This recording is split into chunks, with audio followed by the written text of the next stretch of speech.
Hello hello hello সবাই কেমন আছো বলো। তো welcome to my channel lead the passion taro lovers 468।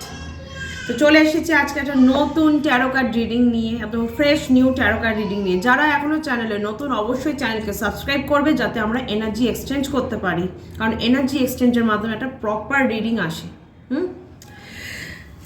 আজকে কিন্তু মৌনী অমাবস্যা, আজকের দিনটি কিন্তু সত্যি খুব শুভ, ঠিক আছে? তা যারা যারা আজকে পারবে অবশ্যই মৌন ব্রত রাখতে পারো।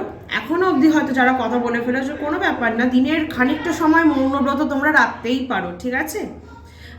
সেটা তোমরা 3 ঘন্টাও রাখতে পারো, 4 ঘন্টাও রাখতে পারো, 5 ঘন্টাও, অ্যাজ পার ইউর চয়েস, ঠিক আছে? তোমরা ইচ্ছে মতো রেখো মৌনব্রত। মৌনব্রত আই থিঙ্ক সবাই রাখতে পারে, এটা কোনো ব্যাপার না, কোনো ধর্ম জাতির ব্যাপার নেই এখানে। মৌনব্রত হচ্ছে সারাদিন বা যতটুকু সময় তুমি ব্রতটা রাখবে একদম চুপ করে থাকবে। অবশ্যই জল খাওয়া দাওয়া সব কিছুই নর্মাল চলবে, কিন্তু মুখ বন্ধ করে থাকতে হবে, কারোর সাথে কথা বলা যাবে না। এই সময় শুধু ঈশ্বরকে ডাকবেন, তো আপনাদের নিজস্ব ঈশ্বরকে ডাকবেন, আপনাদের পছন্দ মতো যাকে ভালো লাগে তাকেই ডাকবেন, মনে মনে ধ্যান করবেন আর মৌনব্রত রাখবেন। আমার পক্ষে তো সম্ভব হয়নি ভাই, নয়তো করতাম, কারণ আমাকে ভিডিও আনতেই হবে, ভিডিও করতেই হবে, আর ভিডিওর সামনে চুপ করে বসে থাকলে হবে না, আমাকে ভিডিও করতেই হবে। তবে আমি অবশ্যই সন্ধ্যাবেলা যখন মা কালীকে পুজো দেবো, আজকে অমাবস্যা, অবশ্যই মা কালীকে আমি পুজো দেবো, তখন আমি তোমাদের সকলের জন্য প্রার্থনা করবো যাতে তোমরা সবাই ভালো থাকো, সুস্থ থাকো, তোমাদের জীবনের যত চাওয়া পাওয়া সব তোমরা পাও, তোমাদের মনস্কামনা পূরণ হোক, তোমরা অনেক উন্নতি করো লাইফে। এই প্রার্থনা আমি অবশ্যই মা কালীর কাছে করবো, আর মা কালী নিশ্চয়ই তোমাদের জন্য শুনবেন, তোমাদেরকে আশীর্বাদ দেবেন, ঠিক আছে? আর আমার নিজের জন্য কিছু চাওয়ার নেই সেইভাবে, কারণ আমি জানি তোমরা আমাকে অনেক ভালোবাসো, অনেক আশীর্বাদ দাও, অনেক ভালোবাসো, অনেক শুভকামনা আছে তোমাদের মনে আমার প্রতি, তাতেই আমার উদ্ধার হয়ে যাবে, আর কিছু লাগবে না। মা কালী তো এমনি সবার উপর আছেন, বলুন। যাই হোক, তাহলে যে এত ছলনা করলো তার ছলনাটা কবে ধরা পড়বে? সে তো ছলনা করেই যাচ্ছে করেই যাচ্ছে, আপনি বুঝতে পারছেন, তারপরেও করে যাচ্ছে। মানে ভালোবাসার ছলনা করাটা যে মানুষের কাছে একটা কি মজার ব্যাপার, তাই না? এটা কিন্তু মস্ত বড় একটা পাপ। তার মনে আপনার জন্য হয়তো আছে বিতৃষ্ণা, রাগ, হিংসা, কিন্তু সামনে করছে ছলনা যে আপনাকে সে কত ভালোবাসে, কত ভালো চায়। এরকম মানুষ সবার জীবনে আছে, আর এটাও তারা জানে না যে সবার ফেস সবার সামনে ওপেন, যে কে কি চায় তার মুখ চোখ সব বলে দেয়। তারপরেও তারা ছলনা করে যাচ্ছে, তারপরেও তারা চেষ্টা করে যাচ্ছে আপনাকে বোকা বানানোর। এই ছলনাগুলো করে কি লাভ আমি তো বুঝে পাই না। তার থেকে আপনি ছলনা করতে হবে না, মিথ্যা মিথ্যা ভালোবাসতে হবে না, ফেক ফিলিংস দেখাতে হবে না, আপনি নিজেকেই ভালোবাসুন না। মানে সেই মানুষগুলোর জন্যই বলছি, তারা নিজেকেও তো ভালোবাসতে পারে, নিজের উপর তো কিছু কাজ করতে পারে। লোককে নজর দেব, লোকের উপর হিংসা করব, লোকের খারাপ চাইব, ছলনা করব, প্রিটেন্ড করব যে I am that person that who will always care for you, who will always take care of you. কেন? মনে তো আছে হিংসা, মনে তো আছে রাগ, আর দেখাচ্ছ যে কত চিন্তা করো, কত ভালোবাসো, কত খেয়াল রাখো। এই রকম মানুষগুলোকে যে মানে কি বলবো, কিছু বলার নেই আসলে, কারণ এদের বলে কিছু লাভ নেই, এরা আবারও সেই জিনিসই করবে, কারণ এটা ওদের স্বভাব, এদের এটা স্বভাব যেটা ওদের শেষ নিঃশ্বাস অবধি যাবে, কিচ্ছু করার নেই। ছলনাময়ী দুনিয়াতে এরকম ছলনা করবে কিছু কিছু মানুষ, থাকবেই, আপনাদের সবার জীবনে দেখুন আছে, ছলনা করছে, সামনে এক পিছনে এক।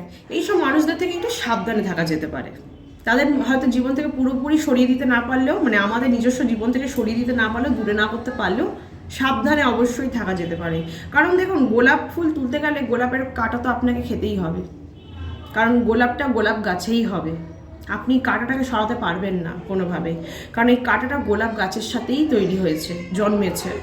তা গোলাপ ফুল যেমন আপনার পছন্দ, গোলাপ ফুলকে আপনি এত ভালোবাসেন, তাকে যেমন জীবনে আপনি রাখতে হবেই, মানে কিছু করার নেই, আপনি ভালোবাসেন সেই জিনিসটা ছাড়া আপনি থাকতে পারবেন না, তেমনি এই কাঁটার থেকেও বেঁচে থাকতে হবে, কারণ এই গোলাপটা কিন্তু এই গাছটাই দিয়েছে যে গাছে কাঁটাটা আছে, তাই না? তাই গোলাপকে ভালোবাসতে গেলে কাঁটা তোমাকে খেতেই হবে। গোলাপ যত সুন্দর ততটাই ভয়ঙ্কর হতে পারে, কারণ গোলাপ গাছের কাঁটা একবার ফুটলে যা যন্ত্রণা হয় সে যে খেয়েছে সেই জানে। আমার বাড়িতে তো গাছ আছে, আমি জানি। তো যাই হোক, এই গোলাপ ফুলকে তাই বলে কিন্তু ভালোবাসবে না বা গোলাপের থেকে দূরে থাকতে হবে এরকম কোনো ব্যাপার নেই। যারা গোলাপ পছন্দ করেন তাদের কথা আমি বলছি না, কিন্তু তাদের জীবনেও দেখবে এমন অনেক জিনিস পছন্দ করো যেখানে কাঁটা ভর্তি, তাই না? তারপরেও সেই জিনিস থেকে সরে আসা যায় না। তাই গোলাপ গাছে তো কাঁটা থাকবেই, গোলাপ ফুলকে ভালো লাগবেই, কিন্তু এই কাঁটা থেকে সাবধানে থাকতে হবে যাতে কাঁটা কোনোভাবে ফুটে না যায়, ঠিক আছে? আর ফুটে গেলেও তার থেকে কিভাবে আবার নিজেকে সেভ করতে হবে সেটাও জানতে হবে। নিজের টেক কেয়ার নিজেকেই করতে হবে, নিজের জন্য চিন্তা নিজেকেই করতে হবে, কারণ কেউ করবে না এই দুনিয়াতে, কেউ করবে না, ঠিক আছে? তাই সবাই অবশ্যই একটু পজিটিভ থাকো, নিজের খেয়াল রাখো, গোলাপকে ভালোবাসো, কিন্তু কাঁটার থেকে সাবধানে থাকো। ছলনাময় দুনিয়াতে দেখবে আপনি নিজের লোকের থেকেই ছলনা পাবেন। মানুষ যত নিজের বেশি হবে না তত ছলনা বেশি হবে সেখানে। দূরের মানুষরা এতটা ছলনা করবে না, দূরের মানুষরা কিন্তু একদম মানে ওপেন ফিটে খেলে, একদম ওপেন ফিটে খেলে। আর যারা কাছের মানুষ তারা কিন্তু ব্যাক ফিটে খেলে। তাই এদের থেকেই বেশি সাবধানে থাকতে হয়, কারণ সর্ষের মধ্যেই ভূত, আগের দিন বলেছিলাম আমি, সর্ষের মধ্যেই তো ভূত থাকে না। তাই সর্ষটাও নিজের, ভূতটাও নিজের। তাই এই ভূতের থেকে তো সাবধান হতে হবে। সর্ষে কি ফেলে দিতে পারবেন? সম্ভব? সম্ভব নয়। এই নিয়েই চলতে হবে, কিন্তু নিজেকে খুব বুদ্ধি করে চলতে হবে। বুদ্ধিমান হন, অত বোকা হবেন না তো। আপনি বোকা হয়ে এত করুণ হয়ে কি পেয়েছেন জীবনে? কারোর তো ক্ষতি করছেন না, ভালো করছেন, তারপরেও কি পাচ্ছেন? ছলনা, তাই না? টেকেন ফর গ্রান্টেড, ধিক্কার। কেন? আপনি কি এটা ডিজার্ভ করেন? আপনি অনেকটা ভালোবাসা ডিজার্ভ করেন, প্রতিটা মানুষ ভালোবাসা ডিজার্ভ করে, তাহলে আপনি কেন নয়? নিজের কদর করুন, নিজের জায়গাটা নিজেই ধরে রাখুন। আপনি নিজের জায়গা না ধরে রাখলে কেউ দেবে না আপনাকে জায়গা। গোলাপের থেকে খুব সাবধান। গোলাপ যত সুন্দর ততটাই ভয়ানক। কিন্তু ভয়টাকে ভয় পেলে কিন্তু সুন্দরটাকে আর জয় করা যায় না, ঠিক আছে? তাহলে চলো আজকে শুরু করা যাক নতুন ট্যারো কার্ড রিডিং। তার আগে আমি তো বাকিটা জেনে নিই। অবশ্যই যারা যারা রেমেডি করাচ্ছ, আজকে আমি সবার জন্য রেমেডি তৈরি করব। আসছে শুক্রবারের মধ্যে আমি রেমেডি দিয়ে দেবো, ঠিক আছে? আর যাদের যাদের আমি যেমন যেমন রেমেডি দিয়েছি অবশ্যই সেটা সময় করে নিয়ম করে একদম পালন করবে, কারণ রেমেডি কিন্তু তোমাদের দিয়ে দিই, তোমরা অনেক সময় ঠিক করে করো না, এর ফলে কিন্তু অনেক সময় ফল দেয় না, ঠিক আছে? আর দরকার পড়লে আমার সাথে যোগাযোগ করো, দরকার পড়লে আবারও নতুন করে কিছু রেমেডি দিতে হতে পারে, ঠিক আছে? ডাক্তারের কাছে যান তো, প্রথম ওষুধ কাজ না করলে কি হয়, আবারও উনি প্রেসক্রাইব করেন তো, ঠিক আছে? একদম যোগাযোগ করে নেবে, ঠিক আছে? একবার ঈশ্বরের দর্শন করিয়ে দিই। एकदन्ताय वक्रतुण्डाय गौरीतनयाय धीमहि गजेशानाय बालचन्द्राय श्रीगणेशाय धीमहि एकदन्ताय वक्रतुण्डाय गौरीतनयाय धीमहि गजेशानाय बालचन्द्राय श्रीगणेशाय धीमहि। তো চলো আজকে শুরু করা যাক নতুন ট্যারো কার্ড রিডিং। সবাই একটু পজিটিভ থাকো। আজকে দেখবো একটা মজার জিনিস, দেখবো জানো তো, একটা মজার জিনিস দেখবো, ঠিক আছে? আপনার গোলাপ ফুলটা আসলে কেমন, সে আপনাকে ভালো ফল দেবে না খারাপ ফল দেবে, এটাই তো দেখার মজা, বুঝেছেন? যাকে এত ভালোবাসেন, কাঁটা তো আছে, কাঁটা তো থাকবে, কাঁটা তো আপন নয়, কিন্তু যেটা আপন সেইটা ক্ষতিকর না স্বাস্থ্যকর সেটাই তো জানতে হবে। তার আগে এই গোলাপ ফুলের এনার্জি দেখব, ঠিক আছে? আপনার পার্সোনাল এনার্জি দেখব। তাহলে এই রিডিংটি কিন্তু একটা general and collective reading. Male female married unmarried separated committed same gender relationship আর এক্সট্রা ম্যারিটাল অ্যাফেয়ারে আছো যারা, জাতি বর্ণ ধর্ম নির্বিশেষে সবার জন্য, সবাই দেখতে পারো। এখান থেকে পজিটিভ রিডিং ক্লেম করবে আর নেগেটিভটাকে একদম লেট গো করে দেবে। তাহলে চলো দেখা যাক আপনার মানুষটির এখন কারেন্ট এনার্জি আপনাকে নিয়ে কি আছে, সে আপনাকে নিয়ে এখন কি ভাবছে, তার মনে কি আছে আপনাকে নিয়ে এই সময় দাঁড়িয়ে তার মনে আপনাকে নিয়ে এনার্জিটা কি। চলুন চলুন চলুন দেখে নিই, চলুন। নামটা ভাবো মনে মনে 3 বার আর তাকে ইমাজিন করো, চলো। Thank you so much, thank you so much, thank you so much, thank you so much. ও সে দেখুন, সে এখন খুব স্ট্রাগল করছে, ঠিক আছে, খুব খুব খুব নিজের সাথে আর কি লড়াই করছে, একটা কনফিউজিং মাইন্ডে আছে। সে এখন বুঝতে পারছে না কী করবে, তার কাছে একটু কনফিউজিং ব্যাপার লাগছে সব কিছু। সে যেটাই ভাবছে সেটাতেই কনফিউজড হয়ে যাচ্ছে। এদিকে যাবো না ওইদিকে যাবো বুঝতে পারছেন না, ডায় না বায় বুঝতে পারছেন না, নীল না লাল বুঝতে পারছেন না, কনফিউজড। উনি সব কিছুতে এখন কনফিউজড হচ্ছেন, যার ফলে ওনাকে অনেকটা বেশি আরও করে নিজের সাথে লড়তে হচ্ছে, স্ট্রাগল করতে হচ্ছে ব্যাপারটাতে ক্লিয়ার হওয়ার জন্য। উনি এখন নিজের মাইন্ডকেই নিজে বুঝে উঠতে পারছেন না কোথাও গিয়ে। ওনার মাইন্ডে এখন ক্লিয়ার থিঙ্কিং আসছে না। একটা মেন্টাল ফগ কাজ করছে ওনার মধ্যে কোথাও গিয়ে, সব কিছু ধোঁয়াশা ধোঁয়াশা ব্যাপার, যার জন্যই এত কনফিউজিং। ওকে, তবে তিনি কোথাও গিয়ে ভেবেছেন থার্ড পার্টিকে ছেড়ে আপনার কাছে আসবেন, ভাবছেন, ভাবনা চিন্তা আপাতত ওনার মনে আছে যে থার্ড পার্টির সাথে থাকবেন না, আপনার সাথে থাকবে। তো একবার ভাবছেন যে আপনি তো নিজের লোক, কাছের মানুষ, তাকে ছেড়ে যাওয়াটাই ওনার জন্য ঠিক হবে, এটা তো পাপ হতেও পারে। তাই জন্য কিন্তু উনি নিজের সাথে এখন ফাইট করছেন ব্যাপারটাতে, সিদ্ধান্তটা ঠিকঠাকভাবে নেওয়ার জন্য। তার জন্যই উনি নিজের সাথে এখন ফাইট করছেন যে উনি আলটিমেটলি চানটা কি। ওনার মনে কামনা বাসনা আছে, কিন্তু সেটা কার জন্য, সেটার জন্যই উনি এখন চিন্তা ভাবনা করছেন। তবে হোপফুলি উনি আপনার পরেই হয়তো রায় দিতে পারেন, বুঝতে পারছেন? Thank you so much. Yes, উনি কিন্তু চেষ্টা করছেন 100% আপনার কাছে ফেরার জন্য বা আপনাকে নিয়েই চলার জন্য। ওনার জীবনে যে থার্ড পার্টি থাকুক না কেন, সে থাকুক বা না থাকুক, কিন্তু সে আপনার পার্টনার আপনার দিকেই আসতে চাইছে বা আপনার কাছে ফিরতে চাইছে বা আপনাকে নিয়েই বাকি জীবনটা কাটাতে চাইছেন। থার্ড পার্টি থাকতেও পারে সাথে, নাও থাকতে পারে, তাতে তার কিছু হয়তো যায় আসবে না ভাবছে, কিন্তু আপনাকেই নিয়ে সাথে থাকতে হবে, এটা উনি বুঝে গেছেন, দৃঢ় প্রতিজ্ঞ হচ্ছেন সেখানে। উনি কিন্তু মেন্টালি আস্তে আস্তে দৃঢ় প্রতিজ্ঞ হচ্ছেন, স্ট্রাগলিংয়ের মধ্যে দিয়ে তো যাচ্ছেন, মেন্টাল ফক তো আছে, কিন্তু কোথাও গিয়ে উনি সেই জায়গাটা থেকে ফাইট ব্যাক করছেন, করে বেরোবেন, ইভেন দৃঢ় প্রতিজ্ঞ হবে আপনার দিকে আসার জন্য। উনি এটাই এখন ওনার মনে চলছে যে আমাকে দৃঢ় প্রতিজ্ঞ হতেই হবে, এরকম কনফিউজিং মাইন্ড নিয়ে চললে হবে না, আমাকে তো একজনকে বেছে নিতেই হবে, দু নৌকে পা দিয়ে চলা সম্ভব নয়, জানেন তো, সেটা উনি এখন রিয়েলাইজ করছেন। ইয়েস, উনি নিজের সিদ্ধান্তে আসতে চাইছেন এবার। উনি এবার সিদ্ধান্তে আসবেন, একটা ম্যাচিওর মানুষের মতো একটা সিদ্ধান্ত নেবেন। এতদিন উনি অনেক বাচ্চা ছেলেপনা করেছেন, ছেলে মানুষই করেছেন, কিন্তু এইবার উনি একজন ম্যাচিওর পার্সনের মতো চিন্তা ভাবনা করবেন। একটু জেদি টাইপের মানুষ তো, তাই একটু টাইম লাগে নিজের ইগোর সাথে লড়তে। এরকম মানুষরা নিজের ইগোর সাথেই লড়তে লড়তে হাঁপিয়ে যায়, আপনার হয়ে কী ভাববে, কী থিঙ্কিং রাখবে, আপনাকে কী আর বলবে, এরা তো নিজের সাথে বেশি লড়ে, কারণ এদের মধ্যে ইগোটা বেশি। এই ইগোটাই কিন্তু এদের বেঁধে রাখে কোথাও গিয়ে, যার ফলে কিন্তু এরা কনফিউজ হয়ে যায়, নিজের সিচুয়েশনের সাথে লড়ে। কিন্তু ভালোবাসা আছে, ভালোবাসার টান যে বড় টান, সেই টানের থেকে তারা বেরোতে পারছে না। তাই সে এবার চাইছে একটা ম্যাচিওর মানুষের মতো চিন্তা ভাবনা করতে। সে আপনার কাছে ফিরতে চাইছে, আপনার সাথে একটা নতুন নতুন করে একটা জীবন তৈরি করতে উনি কিন্তু কোথাও গিয়ে চাইছেন। এখন ওনার একটু বাধা আসছে, আমি বললাম না একটু স্ট্রাগল করছেন ব্যাপারটার সাথে, একটু বাধা আছে এখন, কারণ ইগো আছে, থার্ড পার্টি তো আছেই সাথে কান ভাঙছি দেওয়ার জন্য, কিন্তু ভালোবাসার টান, ভালোবেসে যান, বুঝেছেন? ভালোবেসে যান, ম্যানিফেস্ট করে যান, ওয়ার্ক করবেই, আপনার মানুষ আপনার কাছেই ফিরবে। আপনাদের ভালোবাসা যদি সত্যিকারের হয় না, সে আপনার কাছেই ফিরবে।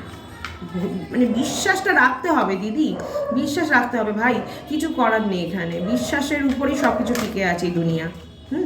বিশ্বাস রাখুন। একটু বাধা আছে, ওনার ইগোটাই এখানে বাধা সৃষ্টি করে, দেখছেন কি অবস্থা, দেখুন ওনার ইগোটাই কিন্তু এখানে গিয়ে বাধা সৃষ্টি করে ওনার লাইফে। তো যার জন্য কিন্তু উনি আরও জর্জরিত হয়ে যাচ্ছে সেই ইগোর বসেই। তাই একটু এখন কি বলুন তো, একটু ব্রেক দিতে হবে, একটু কোথাও কি ব্রেক দিন, জায়গাটাতে স্পেস দিন, উনি নিজেকেই নিজে আবার রেডি করে আনবেন, কারণ ওনার মনে কিন্তু আপনি আছেন কোথাও গিয়ে, উনি জানেন ওনাকে কোথায় আসতে হবে, শুধু ওনার একটু রাস্তাটা দেখতে টাইম লাগছে, হবে, এটা হবে। ওনার মনে এরকমই চলছে এখন, আপস অ্যান্ড ডাউন চলছে থার্ড পার্টিকে নিয়ে আর আপনাকে নিয়ে, ঠিক আছে? ওনার কারেন্ট এনার্জি কিন্তু এরকমই আছে। তো এবার একটু দেখবো যে উনি আদেও আসবেন কি না, থার্ড পার্টিকে ছেড়ে আসবেন আর থার্ড পার্টির কাছেই থেকে যাবেন আলটিমেটলি। হবেটা কি আর কবে হবে? যদি আপনার কাছে আসে কবে হবে? আর থার্ড পার্টিকে ছেড়ে আদৌ আসবে নাকি আসবে না, নাকি থার্ড পার্টিকে রেখে দেবে সাথে, এটাই দেখো। চলুন না, চলুন দেখা যাক। Thank you so much.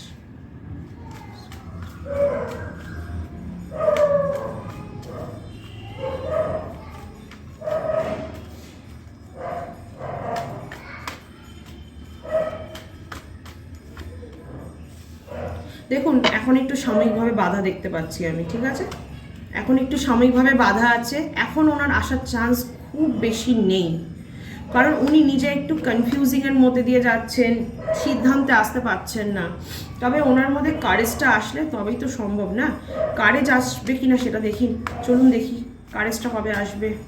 এখন তো প্রচণ্ড বাধা দেখতে পাচ্ছি, মানে ওনাকে কেউ তো বেঁধে রাখছে কোনোভাবে, উনি বেরোতে পারছেন না এই জালের থেকে। হ্যাঁ দেখুন কারেজ আসবে বলতে বলতে কার্ড এসছে, বাহ, ওনার মধ্যে কারেজ আসবে জানেন তো। ওনার মধ্যে কারেজ আসবে। ইভেন ওনার এরকমও হতে পারে কারো কারোর ক্ষেত্রে ইনকাম সোর্সটা বাড়লে তাদের মধ্যে কিন্তু আরও বেশি করে কারেজ আসবে আপনার কাছে ফিরে আসার জন্য বা আপনাকে নিয়ে এগোনোর জন্য। ইনকাম সোর্সটা বাড়াটা খুব দরকার, তবে উনি নতুন জীবনে পা রাখতে পারবেন আপনার সাথে, এটাই দেখাচ্ছে। কোথাও গিয়ে উনি ওনার ইনকামের জন্য কিন্তু পিছিয়ে যান, যার ফলে উনি থার্ড পার্টির কথা শোনেন। থার্ড পার্টি যে কেউ হতে পারে, শুধু গার্লফ্রেন্ড বয়ফ্রেন্ড হয় না, বাড়ির লোকও হয় অনেক সময় থার্ড পার্টি। তো সেক্ষেত্রে কিন্তু তাদের কথা শুনে উনি একটু ভয় পাচ্ছেন, এগোতে পারছেন না। কিন্তু উনি ভাবছেন একটু ইনকামটা বাড়ুক, সে একটু আর্থিক দিক থেকে স্টেবল হোক, তাহলে সে কিন্তু আপনার কাছে ফিরবে। তার একটা সাহস আসবে, একটা গাট ফিলিংস আসবে নিজের মধ্যে যে সে পারবে একা চালাতে, বুঝেছেন? Thank you so much. দেখি কবে আসবে, আসবে সে কবে আসবে। কনফিউজড হয়ে যাচ্ছেন উনি, কোথাও গিয়ে কারোর কথা শুনছেন, কেউ ওনাকে আদেশ দিচ্ছেন। বিশেষত হতে পারে তার ফ্যামিলিতে এমন কেউ আছে, তার মা হতে পারে, পার্টনারের মা, বা একজন বয়স্ক, মানে মাঝবয়সী থেকে একজন বয়স্ক কেউ মহিলা, যে ওনাকে সবসময় না গাইডেন্স দেয়, ম্যানিপুলেট করেন আর কি। অ্যাকচুয়ালি গাইডেন্স তো দেয়, ম্যানিপুলেট করেন যে কি করতে হবে কি না করতে হবে। তার ফলে আপনার পার্টনার কিন্তু চেয়েও বেরোতে পারে না সেই সিচুয়েশন থেকে। ওনার আশা খুব ইচ্ছা আপনার কাছে, কিন্তু কনফিউজড হয়ে যাচ্ছেন সেই মহিলাটির কথায় যে ওনাকে ম্যানিপুলেট করছেন, ঠিক আছে? যার ফলে কিন্তু উনি বেরোতে পারছেন না, চেয়েও বেরোতে পারে না, খুব প্রবলেম। উনি কিন্তু রাস্তা খুঁজছেন, আপনার পার্টনার কিন্তু 100% রাস্তা খুঁজছেন আপনার কাছে ফেরার জন্য, নিজের ইনকাম সোর্স বাড়ানোর জন্য। 100% ওনার মধ্যে ইচ্ছা আছে আপনার কাছে ফেরার জন্য। উনি আপনাকে ট্রুলি লাভ করেন, উনি আপনাকে সত্যি ভালোবাসেন, সত্যি চান। কিন্তু ওই যে বললাম, নিজের ফ্যামিলিকে ছাড়া যায় না, সে ভুল হলেও তাদের পাশেই সে দাঁড়িয়ে যায়, এটাই হচ্ছে সমস্যা। কিছু করার নেই, যতক্ষণ না সে নিজের পায়ে ভালোভাবে দাঁড়াবে সে বেরোতে পারছে না, একটু সমস্যা আসছে। দেখি কি হবে আলটিমেটলি। তবে বলছি জাজমেন্ট আসবে, আপনাদের লাইফে একটা নিউ বিগিনিং আসবে, আপনাদের সম্পর্ক একটা নিউ বিগিনিং আসবেই আসবে। ঈশ্বরের জাজমেন্টের উপর কারোর জাজমেন্ট কাজ করে না, এই কার্ডটা ক্লেম করুন। দেখুন যত নেগেটিভিটি আছে তার উপরেও সবচেয়ে বেশি পজিটিভিটি কিন্তু এই কার্ডটা। নেগেটিভিটি যতই থাকুক, ঈশ্বর যেখানে থাকে সেখানে শুধু পজিটিভিটি থাকে। তার যেখানে আশীর্বাদ আছে, কে আটকাবে? কে কতক্ষণ আটকে রাখবে? ইম্পসিবল। আগামী 2 বছরের মধ্যে দেখবেন আপনাদের ম্যারেজও হয়ে যেতে পারে। ক্লেম করুন, আমি যেটা বলছি ক্লেম করুন। আগামী 2 বছরের মধ্যে কিন্তু কোথাও গিয়ে আপনাদের ম্যারেজও হতে পারে, আপনাদের সম্পর্কটা একদম স্ট্রং হয়ে যাবে। আগামী 2 বছরে ঈশ্বর কিন্তু ফ্যাসলা করবেন আপনাদের হয়ে, তার জাজমেন্টের উপর কারো জাজমেন্ট কাজ দেবে না, ঠিক আছে? সে চাইছেন এখন যত নেগেটিভিটি আছে সমস্তটা কেটে যাক, একটা শুভ দিন আসুক আপনাদের দুজনের জীবনে, একসাথে যাতে আপনারা থাকতে পারেন। তাই কিন্তু এই দূরত্বটা এসছে, বা তার জন্য কিন্তু এখন আপনাদের মধ্যে একটু ডিস্টেন্স এসে গেছে। এটা কিন্তু ঈশ্বরেরই ইচ্ছা। আপনি ভাবছেন থার্ড পার্টির জন্য, থার্ড পার্টিকেও কিন্তু ঈশ্বরই চালান করেন। পরিচালনা কিন্তু প্রত্যেকটা মানুষই কিন্তু ঈশ্বরের দ্বারা পরিচালিত হয়। মানুষ ভাবে আমি করছি, কিন্তু কেউ কিছু করে না, সমস্তটা ঈশ্বরই করেন। সকলই তোমার ইচ্ছা, ইচ্ছাময়ী তারা তুমি, তোমার কর্ম তুমি করো মা, লোকে বলে করি আমি। কথাটার মানে হচ্ছে এটাই, ঈশ্বরই সব করেন, কিন্তু লোকে ভাবেন মানুষ করছেন, আর কিচ্ছু না। থার্ড পার্টি যেটা করছেন না, সেটা তার কর্মফল, তাই ঈশ্বর তাকে দিয়ে করাচ্ছেন, এর জন্য তাকে কর্মফল পেতে হবে।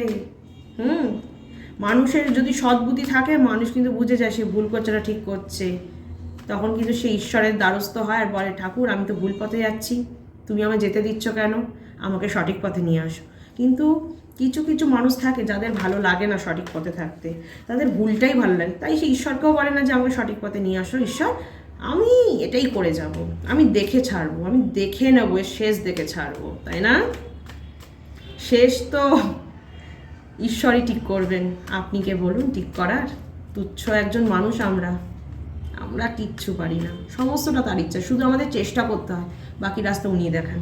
তো ঈশ্বরের জাজমেন্ট কিন্তু আপনার জন্য আছে, নিউ বিগিনিং অবশ্যই হবে এই সম্পর্কে, ঠিক আছে? সমস্ত নেগেটিভিটিটা মরে যাবে, পজিটিভিটির জন্ম হবে, বিশ্বাস করুন। বাহ, দুটো গাড়ি এসছে, একটা একটু ধীর গতিতে হবে, একটু ধীর গতিতে হবে, একটু স্লোলি হবে, বাট ঈশ্বর বলছেন হবেই। ফোকাস রাখুন, নিজের কাজে ফোকাস রাখুন, আত্মবিশ্বাস রাখতে বলছে, কনফিডেন্স, সেলফ কনফিডেন্স রাখুন, নিজের উপর বিশ্বাসটা রাখাটা খুব জরুরি, যে তিনি তো জাজমেন্ট তৈরি করে রেখেছেন, কিন্তু আপনাকে ধৈর্য রাখতে হবে, নিজের উপর বিশ্বাস রাখতে হবে যে আপনার মানুষ কেন আপনার কাছে আসছে না, কবে আসবে, আদৌ আসবেন, এইসব ভাবনা বন্ধ করুন। সে আসবে, সময়ের সাথে আসবে, তাকে যে যত ইচ্ছা আটকে রাখুক, যখন তার লাঠি চলবে কেউ তাকে আটকাতে পারবে না, সে ছুটে ছুটে আসবে আপনার কাছে, জানেন? বলছে একটু টাইম লাগবে কিন্তু হবে। আর এইখানে দেখতে পাচ্ছি কিছু মানুষ তো আছেই আপনাদের জীবনে কাটি করার জন্য, দেখতেই পাচ্ছি, দেখুন কাট, দেখুন। আজকের দিনটা কিন্তু খুব সাবধানে থাকবেন, ঈশ্বর বলছেন, গাইডেন্স দিচ্ছে ইউনিভার্স, আজকে অমাবস্যাতেও অনেকে কিন্তু নেগেটিভ স্পেল করেন, খুব সাবধানে পা ফেলবেন, চতুর্দিকে চোখ কান খোলা রাখবেন, ঠিক আছে? কারণ মানুষ ভালোর সাথে সাথে কিন্তু খারাপ কাজও করে, কিছু মানুষ ভালো করে ভালো দিনে, আর কিছু মানুষ এই ভালো দিনেও খারাপ কাজ করেন, কারণ অন্যের ক্ষতি করতে হবে, অন্যের ক্ষতি দেখলে তাদের ভালো লাগে। তাই বুঝে পা ফেলুন, ঈশ্বরকে ডাকুন, সঠিক পথে চলুন, সৎ মনে থাকুন, আর বুঝে পা ফেলুন, রাস্তায় বেরোবেন তো বুঝে পা ফেলবেন, ঠিক আছে? কারণ চারিপাশে নেগেটিভিটি কিন্তু থাকেই, আমাদের পজিটিভটাই ধরে থাকতে হবে, যাতে এই নেগেটিভিটিগুলো আমাদের উপর কাজ না করে বেশি দিন, এর প্রভাব যাতে কমে যায়। কারণ ভালো দিনেও কিছু মানুষ খারাপ কাজ করে, আমি কি বলছি বুঝতে পারছেন তো, হিংসা আমি কি দিচ্ছি? খুব সাবধানে চলুন। আজকের দিনে কিন্তু আপনার পার্টনারের উপর বিশালভাবে অনেক কিছু প্রয়োগ করা হবে, ম্যানিপুলেট তো হবেই সে আজকে, কিন্তু কিছু করার নেই, এই সময়টাও কেটে যাবে, সব কিছুর প্রভাব কমে যায়। একটা কথা মনে রাখবেন, যতই নেগেটিভিটি থাকুক, নেগেটিভের প্রভাব কিন্তু তাড়াতাড়ি কমেও যায়, আর পজিটিভিটি ধরতে সময় লাগে ঠিকই, কিন্তু একবার আসলে না আর ছাড়া যায় না, সে থেকে যায়, ঠিক আছে? খারাপটা যত তাড়াতাড়ি অ্যাবজর্ব হয়, খারাপটা তত তাড়াতাড়ি আবার বেরিয়েও যায়, ভালোটা যত দেরিতে আসে কিন্তু ভালোটা থেকে যায়। এই ব্যাপারটা, এই থিওরিটা একদম মাথায় গেঁথে নিন, কোনোদিন কোনো অসুবিধা হবে না। Thank you so much. আপনার পার্টনার কিন্তু সত্যি এখন খুব কনফিউজিং ফেজ দিয়ে যাচ্ছে, তাকে দুদিক থেকে, একদিক থেকে পজিটিভ ভাইব যাচ্ছে, একদিক থেকে নেগেটিভ ভাইব আসছে, সে কোন দিকে যাবে বুঝতে পারছে না। অবশ্যই নেগেটিভিটিটা মানুষ বেশি তাড়াতাড়ি ক্যাচ করে, তার ক্ষেত্রে তাই হচ্ছে, কিন্তু কতক্ষণ, ঈশ্বরের যখন জাজমেন্ট হয়ে গেছে রেডি, সে আপনার কাছে আসবে, সে রাস্তা খুঁজে পাবে, সেই অন্ধকার থেকে বেরোবে, তার ইনকাম সোর্সও বাড়বে, সে নিজের একার দমে আপনার কাছে ফিরবে, আপনার হাতটা সে শক্ত করেই ধরবে, কিন্তু আপনাকে ধৈর্য ধরতে বলছে ইউনিভার্স, ধৈর্য ছাড়া কিছুই হবে না বলে দিচ্ছে। দেখুন, সে থার্ড পার্টিকে ছেড়ে আপনার কাছেই আসবে, আপনার ভালোবাসার জোরে সে আপনার কাছেই ফিরবে বলে দিচ্ছে। থার্ড পার্টি যতই কিছু করুক, খারাপ করুক, ভালো করুক, যা করুক, যেভাবে তাকে ম্যানিপুলেট করুক, যতভাবে তাকে আটকে রাখার চেষ্টা করুক, কোনোভাবে পারবে না। এক জাজমেন্ট কিন্তু আপনার ফরেই আছে, আপনাদের রিলেশনের ক্ষেত্রেই আছে, থার্ড পার্টি রিমুভ হবেই, থার্ড পার্টি সরতে বাধ্য, থার্ড পার্টির সমস্ত নেগেটিভিটি সরতে বাধ্য, থার্ড পার্টি ডিসঅ্যাপয়েন্টমেন্ট পাবে, এরপরে দেখবেন থার্ড পার্টির কোনো কাজ ফুলফিল হবে না, কোনো কাজ সাকসেস হবে না, আর সে যে ক্ষতিগুলো করছে না, এর ফলে তার জীবনও কিন্তু ছন্ন ছাড়া হবে, তছনছ হয়ে যাবে তার জীবন। কথাটা মেলাবেন, আজকে বললাম, ঠিক আছে? আপনার পার্টনার আপনার কাছেই আসবে, সে দেখবেন যখন ফিরবে না, তার মধ্যে একটা আলাদা রকম পাওয়ার ফিল করবেন, যে পাওয়ারটা আপনি এর আগে কোনোদিন ফিল করেননি তার তরফ থেকে আপনার জন্য। এবার দেখবেন সে কতটা পাওয়ার নিয়ে আসে, কতটা ভালোবাসা নিয়ে আসে আপনার জন্য, দেখবেন। ক্লেম করুন, অবশ্যই ক্লেম করুন, সবাই ভালো থাকুন। এই রিডিংটি ভালো লেগে থাকলে অবশ্যই লাইক, কমেন্ট আর শেয়ার করবে, যাতে এই রিডিংটা থেকে আরও 5 জন পজিটিভ রিডিং ক্লেম করতে পারে। আমি রিডিং ক্লোজ করছি। ভালো রিডিংই এসছে, একটু ধৈর্য ধরতে বলছে, কারণ নেগেটিভ স্পেল কিন্তু একদিনে কাটে না, এর জন্য রেমেডি করতেও লাগে। যারা করবেন না তাদের তো ধৈর্য ধরতেই হবে, যতক্ষণের প্রভাব কমবে আপনার পাওয়া জিনিসটা পাওয়া হবে না। যখন প্রভাব কমবে দেখবেন সময় হলে ঠিকই আসবে। আর যাদের মনে হয় যে না এত দেরি কেন, এত দেরি হলে খুব সমস্যা আরও আগে, তাহলে রেমেডি করতে হবে। রেমেডির জন্য প্লিজ এখানে জিজ্ঞাসা করবে না কী করতে হবে, আলাদা করে জিজ্ঞাসা করতে হবে, ঠিক আছে? আচ্ছা, তাহলে চলো আমি এখানে ক্লোজ করলাম রিডিং। ইউনিভার্সকে থ্যাঙ্কস জানাতে একদম ভুলবে না, কমেন্টে অবশ্যই থ্যাংক ইউ ইউনিভার্স তোমরা অবশ্যই লিখবে, যাতে তোমাদের সাথে সমস্ত পজিটিভিটিটা ঘটে, আপনার পার্টনার আপনার কাছেই ফেরে, সে সমস্ত নেগেটিভিটির ঊর্ধ্বে গিয়ে আপনাকেই চুজ করে, তাই তো? তা সবাই ভালো থাকবে, সুস্থ থাকবে, আর তোমাদের ভালো থাকা সুস্থ থাকার শুভকামনার মাধ্যমে আমি ভালো থাকি, ঠিক আছে? তাহলে আসি, টাটা।